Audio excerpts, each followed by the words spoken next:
Assalamualaikum warahmatullahi wabarakatuh. Berjumpa kembali dengan Mimin yang akan bahas sinopsis alur cerita terpaksa menikahi Tuan Muda Antv untuk episode yang akan datang. Namun sebelum Mimin melanjutkan, untuk sekedar menyambung tali silaturahmi kita semua, Mimin mau tanya dulu nih guys, kalian berasal dari kota mana aja? Tolong jawab pada kolom komen ya, biar Mimin bisa tahu. Di episode kali ini tentunya akan semakin seru, menegangkan, serta bikin kita semua baper dibuatnya. Dimana di sini Anita si ular kadut ini yang telah menyimpan dendam kepada Kinanti dan Tuan Muda Abimana. Ketika ia melihat si Baby Nayaka sedang tertidur sendirian, ia pun mengendap-endap. Lalu Anita si ular kadut ini menggendong Baby Nayaka tersebut dan Anita pun menjatuhkan Baby Nayaka. Tentu saja Baby Nayaka ini menangis sejadi-jadinya nih guys. Dan Anita pun pergi meninggalkan Baby Nayaka yang saat ini sedang terjatuh di lantai. Ketika Baby Nayaka sedang menangis, tiba-tiba saja Tuan Muda Abimana ini pulang dari kantor.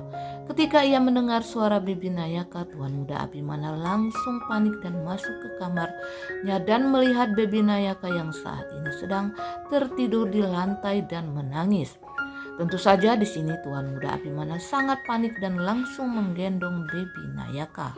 Sementara itu Kinanti yang sedang berada di dapur bersama dengan Bicumi juga kaget mendengar tangisan Baby Nayaka.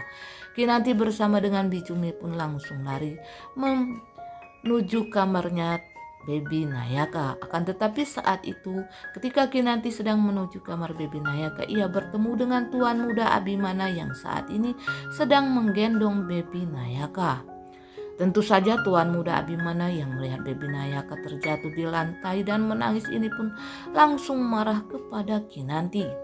Ia mengatakan kepada Kinanti telah ceroboh sehingga Baby Nayaka pun jatuh di lantai dan menangis. Akan tetapi di sini Kinanti berusaha untuk menjelaskan dan membela dirinya. Ia sudah hati-hati menidurkan Baby Nayaka dan sudah mengganjalnya memakai bantal. Akan tetapi di sini Tuan Muda Abimana yang sudah panik ini pun tidak mau mendengar penjelasan dari Kinanti. Lalu Tuan Muda Abimana bersama dengan Kinanti membawa Baby Nayaka ke rumah sakit. Di dalam mobil Tuan Muda Abimana ini masih saja terus memarahi Kinanti yang sudah ceroboh menidurkan Baby Nayaka sehingga Baby Nayaka pun bisa jatuh ke lantai. Kinanti kembali berusaha untuk membela dirinya, akan tetapi di sini Tuan Muda Abimana tidak mau mendengarkan penjelasan apapun dari Kinanti. Semua ini adalah kesalahan Kinanti, kata Tuan Muda Abimana. Sesampainya di rumah sakit, Tuan Muda Abimana ini langsung berlari dan memanggil para suster dan dokter. Dan Tuan Muda Abimana ketika melihat suster dan dokter tersebut mengatakan kalau babynya telah jatuh ke lantai, dan Tuan Muda Abimana mengatakan kalau ini adalah kecerobohan Kinanti. Lagi-lagi Tuan Muda Abimana ini menyalahkan Kinanti. Lalu dokter pun mengatakan sambil menenangkan Tuan Muda Abimana, ini biasa terjadi kepada ibu yang baru mempunyai anak satu dan pasangan muda, kata dokter tersebut. Nah guys, untunglah setelah diperiksa oleh dokter, keadaan Baby Nayaka ini baik-baik saja. Akhirnya Tuan Muda Abimana pun agak sedikit tenang mengetahui kalau Baby Nayaka ini tidak terjadi sesuatu yang mengkhawatirkan. Sementara itu Kinanti masih merasa bingung kenapa Baby Nayaka bisa terjatuh. Padahal ia menidurkan Baby Nayaka itu sudah mengganjalnya memakai bantal dan tidak mungkin Baby Nayaka ini bisa terjatuh.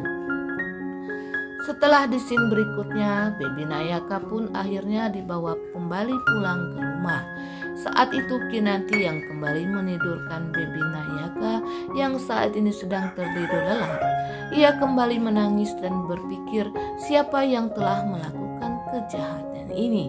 Ia mencurigai seseorang yang sudah menjatuhkan Baby Nayaka karena sambil menangis Kinanti pun meyakinkan diri kalau tidak mungkin Baby Nayaka ini bisa jatuh ke lantai karena ia sudah menaruh Baby Nayaka ini hati-hati.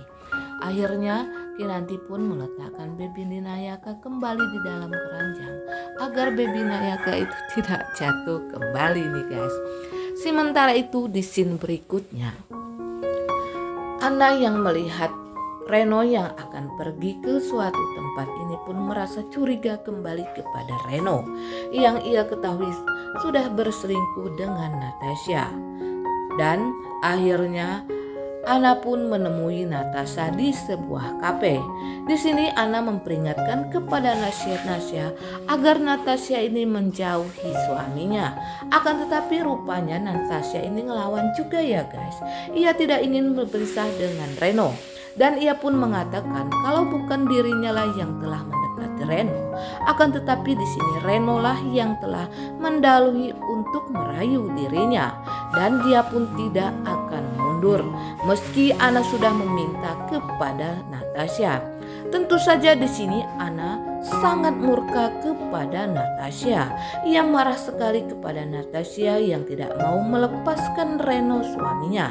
Padahal di sini Anna sudah mendatangi Natasha dan meminta baik-baik kepada Natasha agar melepaskan Reno karena saat ini dirinya sedang mengandung anaknya Reno dan ia tidak ingin jika hubungannya bersama dengan Reno ini rusak hanya karena gara-gara Natasha si wanita pelakor tersebut. Nah guys, terjadilah perkelahian antara Natasha dan juga Anna di mana Natasha yang ingin tetap mempertahankan Reno sebagai kekasihnya dan ia pun ingin mengambil Reno dari tangannya Anna. Sementara itu juga Reno sepertinya ia merasa bersalah kepada Anna karena sudah menyelingkuhi Anna. Padahal di sini Anna sangatlah baik kepada dirinya. Akan tetapi saat ini Reno benar-benar dalam keadaan si malakama. Ia tidak bisa melepaskan Anna dan ia juga bingung untuk memutuskan Natasha. Nah guys, Mimin kira cukup sampai di sini sinopsis alur cerita Terpaksa Menikahi Tuan Muda ATP. Apabila ada kekurangan dan kesalahan kata dari Mimin mohon maaf. Untuk kalian yang baru menemukan channel ini, Mimin mohon jangan lupa tekan tombol subscribe dan nyalakan lonceng notifikasinya agar kalian tidak ketinggalan info terbaru dari Mimin. Mimin pun mohon doa dukungan dari pemirsa sekalian supaya sinetron kita ini dapat naik lagi ratingnya nih guys. Nah guys, akhirnya Mimin pun pamit. Wassalamualaikum warahmatullahi wabarakatuh.